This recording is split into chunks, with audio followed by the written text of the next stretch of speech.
రామ జన్మభూమిలో బాలరాముని ప్రతిష్టాపన మహోత్సవం జరిగిన తర్వాత కూడా పెద్ద ఎత్తున కూడా స్వామివారిని దర్శించుకోవడానికి కూడా వివిధ రాష్ట్రాల నుంచే కాకుండా ప్రపంచవ్యాప్తంగా నిందులు కూడా పెద్ద సంఖ్యలో కూడా పాల్గొని స్వామివారిని దర్శనం చేసుకుంటున్నారు.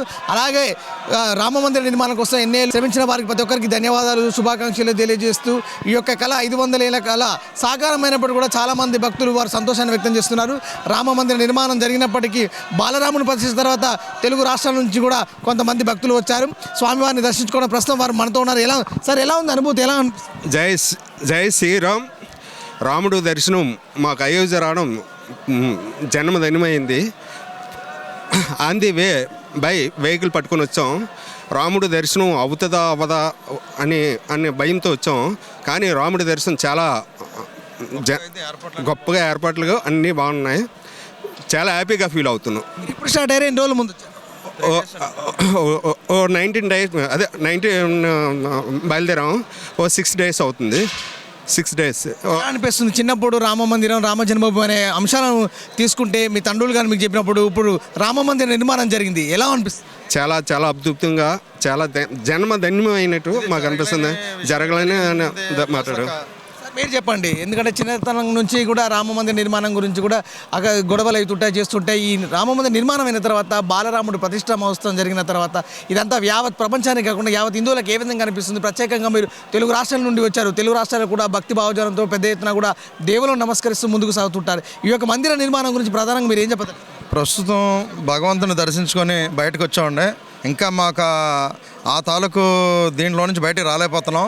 యాక్చువల్లీ చిన్నప్పటి నుంచి చాలా గొడవలు, బాబ్రీ మసీదీ గొడవలన్నీ కూడా చాలా చాలా చాలా విని చూసి ఉన్నాం. అలాంటిది ఈరోజు అది మా జీవితంలో చూడలేం అని అనుకున్న విషయం ఈరోజు కళ నెరవేరినందుకు ప్రధానమంత్రి గారికి, ముఖ్యమంత్రి గారికి కూడా చాలా కృతజ్ఞతలు. ఈ ప్రక్రియ శ్రీరాముడు అనే కంటే ప్రపంచంలో ఉన్న హిందూ మతాన్ని, హిందూ జనాన్ని కాకుండా ఈ దేశాన్ని ఐక్యం చేసి ఒక లైన్లోకి తీసుకొచ్చిన యూనిటీ స్ట్రెంగ్త్ అంటారు కదండి, అలాగా ఇది చాలా గొప్ప విషయం అండి. ఇంతకంటే కూడా ఇంకా పెద్ద విషయం ఇంకోటి ఉంటుంది అని అనుకోవడానికి లేదండి. అంత అద్భుతంగా చేశారు. ప్రతి దగ్గర కూడా పోలీసులు కూడా చాలా చక్కగా వ్యవహరించారండి. ఎక్కడ కూడా ఇబ్బంది పెట్టలేదు. దర్శనం చాలా చక్కగా అయింది. ఒక 4-5 గంటల దర్శనానికి పట్టినా కానీ చాలా అద్భుతంగా అయిందండి. మేము ఊహించిన దానికంటే గొప్పగా ఉంది. శ్రీరామచంద్రుని దర్శించుకోవడం మాకు పూర్వజన్మ సుకృతం అండి. ఎందుకంటే ప్రారంభమైన రోజునే మేము ఇక్కడ ఉండడం మాకు ఇది కళతో ఇప్పటికీ కూడా నమ్మలేని విషయం సార్. ప్రాణప్రతిష్ఠ జరిగినప్పుడు కేవలం విఐపీస్ మాత్రమే అందుకు అనుమతించారు. అసలు దర్శనం అవుతుందని అని అనుకున్నారా? దర్శనం అయిన తర్వాత మీ ఫీలింగ్ ఎలా ఉంది? మాకు యాక్చువల్లీ 26వ తారీఖు తర్వాత మోడీ గారు, ప్రధానమంత్రి గారు ఇక్కడికి రమ్మని చెప్పి దేశం మొత్తం అందరికీ కూడా ఒక పిలుపునిచ్చారు. అప్పటి వరకు రావద్దని చెప్పారు. అయినా సరే మేము ధైర్యం చేసి నిన్న రోజున అయోధ్యలో ఉంటే చాలు తప్ప ఇక్కడికి రావాలని మేము ఎప్పుడూ అనుకోలేదండి. అలాంటిది అయోధ్యలో ఉన్నాం. ఈరోజు వెంటనే 24 hours తదుపరి దర్శనానికి కూడా అనుమతించడం వల్ల మేము నిజంగా నరేంద్ర మోడీ గారికి, యోగి ఆదిత్యనాథ్ గారికి కూడా కృతజ్ఞతలు తెలియజేసుకుంటున్నాం. ఆంధ్రప్రదేశ్ విశాఖపట్నం జిల్లా అనకాపల్లి నుంచి వచ్చామండి మేమంతా. ఎన్ని గంటల టైం పట్టింది? 4 hours సార్. 4 hours.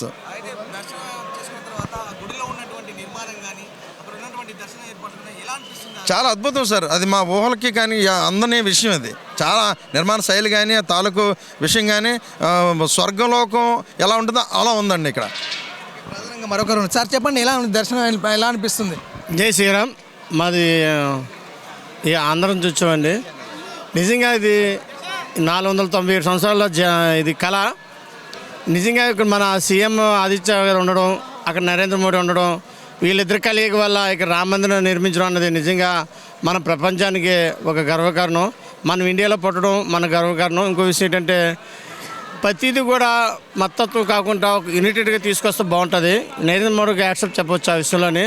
ప్రతి మతస్థులు కూడా ఇది రాముడు అంటే భగవంతుని కొలుస్తున్నారు. ఎవరో ఉంటారో వాళ్ళందరూ ఇప్పుడు లేరు.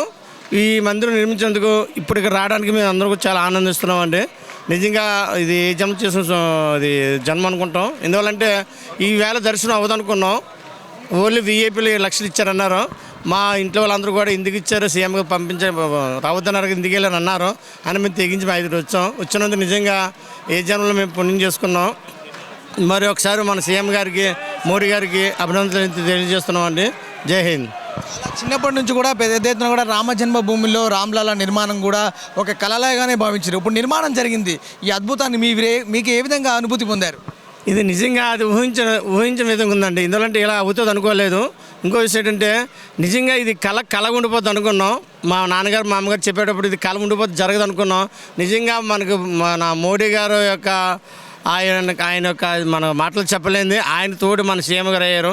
వీళ్ళిద్దరి కలయిక వల్ల నిజంగా మంచి మన హిందూ మతానికి మన ప్రపంచాన్ని తెలియజేసే మోడీజీకి యాక్సెప్ట్ చెప్పొచ్చు. అలాగే మన సీఎం యూపీ సీఎం గారు కూడా సూపరు. ఇలాగే టైం మన ఇండియా మొత్తం అంతా కూడా ఇలాగెళ్తే మనం భారతదేశం ఒక ప్రజాస్వామ్యం హ్యాపీగా ఉంటుంది. ఎందుకంటే మతతత్వ పార్టీ మంది అలాగే వెళ్తుంది. ఇప్పుడు హిందూ ముస్లిమ్స్ అని లేదు. వాళ్ళు కూడా చాలా యాక్సెప్ట్. అన్ని మతాలు ఒకటే, మనం ఒకటే, రెండు కులాలు మతాలు ఆడ మగ ఇద్దరే, మతాలన్నీ ఒకటే. జై శ్రీరామ్. దర్శనం తర్వాత పెద్ద ఎత్తున కూడా తెలుగు వాళ్ళతో పాటు వివిధ రాష్ట్రాలకు చెందినటువంటి వ్యక్తులు కూడా దర్శనం చేస్తున్నారు. ఈ నేపథ్యంలో కూడా దేశవ్యాప్తంగా ఉన్నటువంటి హిందువులకు ఒక పండుగ రోజుగా భావించి కూడా వివిధ ప్రాంతాల్లో గల్లీలలో కాశ్మీర్ టు కన్యాకుమారి వరకు వారణాసి వరకు అన్ని ప్రాంతాల్లో కూడా బాణాసంచా కాలుస్తూ రామ జన్మభూమి నిర్మాణం సాకారం అయిపోయింది. బాలరాముడి ప్రతిష్ట నిర్మాణం కూడా పూర్తి అయిపోయింది. ఈ బాణాసంచాతో పాటు టపాసులతో డీజేలతో కూడా పెద్ద ఎత్తునగా సంబరాలు జరుపుకున్నారు.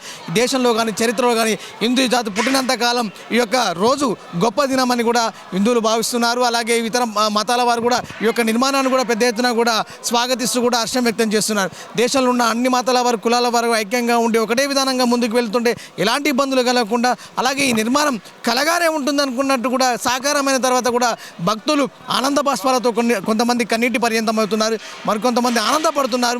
జీవితంలో ఈ రామ మందిర నిర్మాణం జరుగుతుందా జరగదనే అంశం మీద కూడా చాలా వరకు ఉన్నాయి. అలా కళ సాకారం కాకముందుకే కొంతమంది మరణించిన వారి జ్ఞాపకార్థం వారి కుటుంబం కానీ పరివారం కానీ కూడా పెద్ద సంఖ్యలో కూడా ఈ రామ మందిర నిర్మాణం తర్వాత రాముడి యొక్క ప్రతిష్ఠ జరిగిన తర్వాత కూడా స్వామివారి యొక్క దర్శనం చూసిన తర్వాత చరిత్రలో గొప్ప సువర్ణాధ్యాయం కూడా చెప్పుకోవచ్చు. ప్రతి ఒక్కరు ఈ రామ మందిర నిర్మాణాన్ని సందర్శించి దైవత్వాన్ని హిందుత్వాన్ని విధంగా మరియు సనాతన ధర్మాన్ని కూడా పాటిస్తూ కూడా ముందుకు సాగిస్తూ అలాగే దేశంలోని ప్రతి ఒక్కరిని ఒక విధమైనటువంటి దైవ ప్రాప్తితో కానీ అలాగే దేశంలోని అన్ని విధాలైనటువంటి అన్ని వర్గాల వారిని ఐక్యం చేసే విధంగా అటు మోడీ ప్రభుత్వం కానీ ఉత్తరప్రదేశ్ ముఖ్యమంత్రి యోగి ఆదిత్యనాథ్ కూడా ముందు వరుసలో కూడా ముందుంటూ ఎలాంటి ఇబ్బందులు కలగకుండా అన్ని వర్గాల ప్రజలకు కూడా ఆమోదయోగ్యంగా కూడా రామ మందిర నిర్మాణం చేపట్టి వారి యొక్క సంతృప్తి పొందేలా అన్ని విధాలుగా వారి యొక్క ఇచ్చిన అటువంటి అవకాశాలు కానీ అవసరాలు కానీ అన్నీ స్వాగతిస్తూ